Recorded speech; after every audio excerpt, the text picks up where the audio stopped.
In today's episode, Jamie asks, how can marketing help report on sales and use analytics to improve sales? Here's the thing. Marketing and sales are two different functions. Right? They operate at different points of the customer journey. They have different outcomes. And except in really small companies, they're generally very, very different, which also means that having marketing reporting on sales is kind of like having the sous chef reporting on, front of house, on how, service is out front. It's kind of weird, right? Marketing should be reporting on marketing and sales should be reporting on sales. Now, if you're in a company, again, that's really small, or for some reason you've lumped sales and marketing together, that's really awkward because on the org chart it says S&M. You have to look at the overall outcomes and do a lot of attribution analysis. So sort of full funnel attribution, if you will.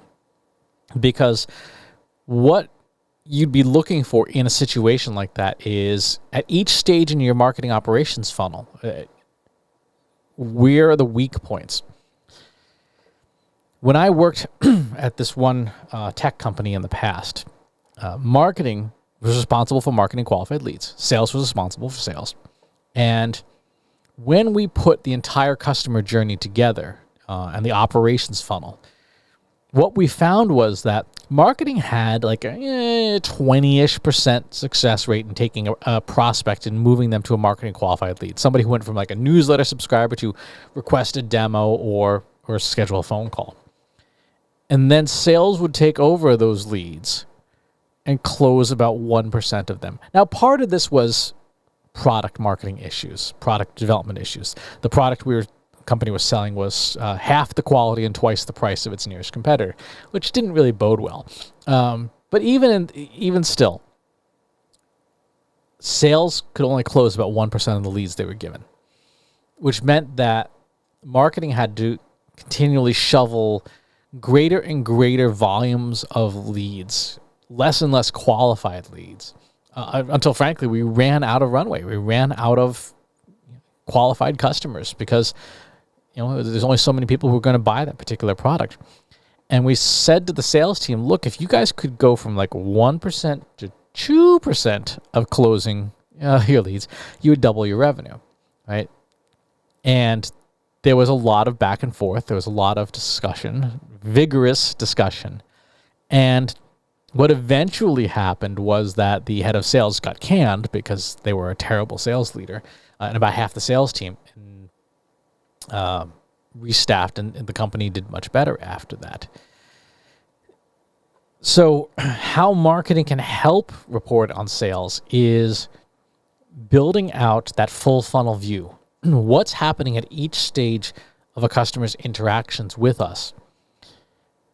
Even though customer journeys are not linear, even though customers can move back and forth between different stages in a journey, there are still activities that occur at each stage in aggregate, right? Customers generally have to have some kind of conversation with you, at least for any product that requires having a sales team to sell it. And you can look at the performance of each stage, look at the performance of the subsequent stage, and then figure out the conversion rate between the two.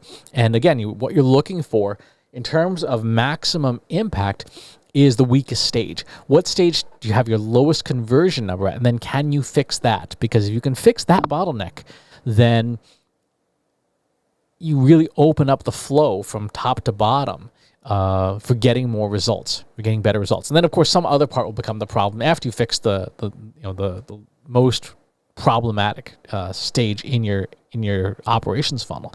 But that's normal. That's okay. What I see a lot is that there usually is one stage in that full funnel that is the most problematic, and not by a small margin, by a fairly large margin. Again, in the example of the company I used to work for, 20%, 15%, 20%, 1%.